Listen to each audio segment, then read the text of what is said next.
Taong 1845, lumipat ang mga taga-Ireland na sina Joseph at Anne Eliza Russell sa Pennsylvania, Estados Unidos ng Amerika. Magkakaroon sila ng 5 anak. Isa na rito si Charles Taze. Pero masaklap ang sinapit nila. Ang kapatid niyang si Thomas ay namatay sa edad na 5. At bago mag-9 na taon si Charles, 2 pang kapatid niya ang namatay.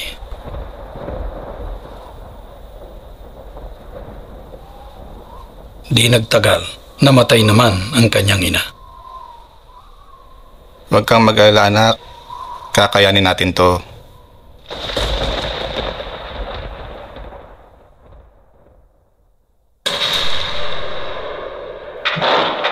Nang taon ding iyon, 1861, sumiklab ang gera sibil sa Estados Unidos at 618,000 ang nasawi.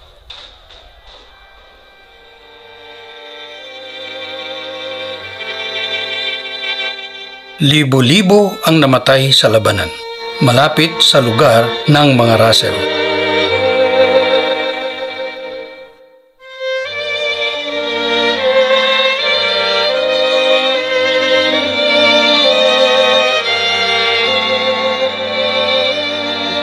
Nasaksihan nila ang pinsalang dulot ng digmaan, ang pagdurusa, ang kamatayan.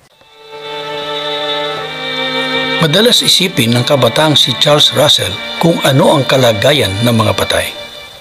Itinuturo ng maraming relihiyon na nilikha ng Diyos ang tao na may immortal na kaluluwa, na nilikha niya ang maapoy na impyerno para pahirapan doon ng mga tao magpakailanman, maliban sa mga nakatadhanang maligtas.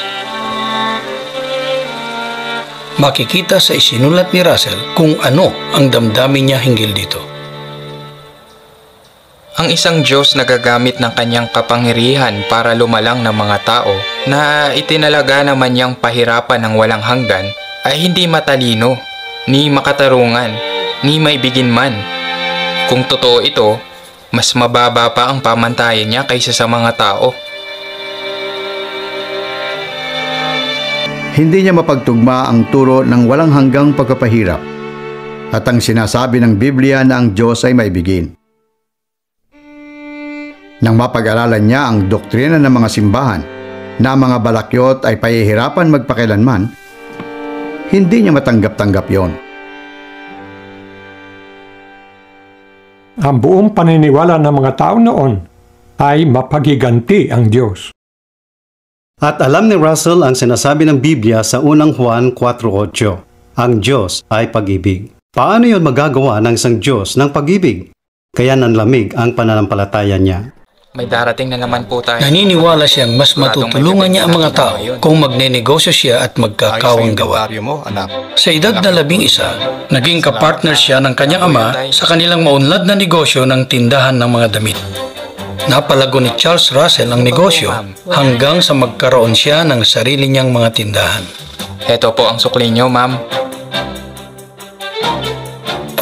Sa edad na 25, nakaipon na siya ng mahigit $300,000 nakatumbas ngayon ng $7 milyong.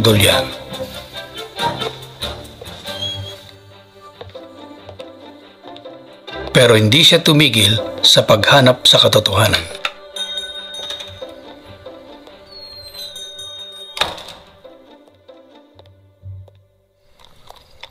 Taong 1869, sa edad na 17, may nangyari na nagpanumbalik ng kanyang pananampalataya.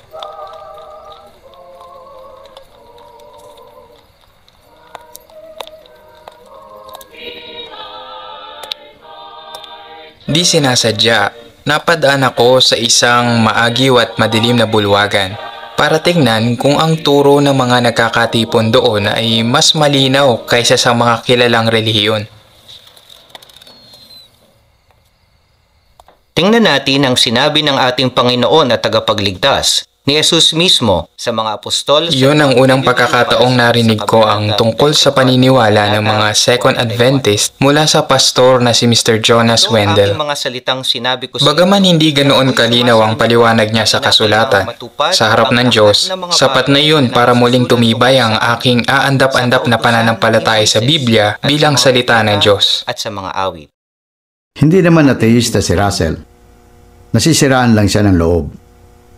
Kasi pakiramdam niya, hindi na niya matatagpuan ang katotohanan. At ang sermong iyon ng Second Adventist ang nagtulak sa kanya na muling buklatin at saliksikin ang kanyang lumang Biblia. Wala talagang salitang Trinidad sa Biblia, kaya Bumuo ng grupo si Charles, ang kasulatan. ang kanyang amang si Joseph Tungkol sa amatan. at ilang kaibigan sa Pittsburgh at Allegheny para pag-aralan ang Biblia. Pipili sila ng isang paksa, gagamit ng konkordansya. Titingnan ang bawat teksto na may kaugnayan sa paksa. Sa kanila isusulat ang kanilang konklusyon. At pagkatapos, sasabihin nila, tama, yan ang itinuturo ng Biblia. Yan ang paniniwalaan natin. Malinaw ang salita ng Diyos. Pagkalipas ng 5 taong pag-aaral, ang pagkaunawa ng mga lalaking ito sa Biblia ay lubusang Sa nagbago. pagbabalik ni Kristo, Sa pag-aaral nila ng Biblia, nakita nilang malayo sa katotohanan ang itinuturo ng mga relihiyon. Halimbawa, itinuturo ng karamihan sa mga relihiyon na ang tao ay may kaluluwa. Pero natutuhan ni Russell at ng mga kasama niya na ang tao ay isang kaluluwa at namamatay ito. Itinuturo din ng sangkakristyanuhan na ang Ama, ang Anak at ang Espiritu Santo ay iisa.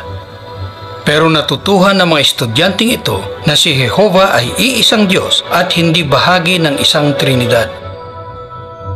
Bukod diyan, habang itinuturo ng ilang simbahan na babalik si Kristo taglay ang katawang tao at na magugunaw ang lupa, naunawaan naman ng maliit na grupong ito na ang pagbabalik ni Kristo ay hindi makikita at pagpapalain niya ang masunuring sangkatauhan.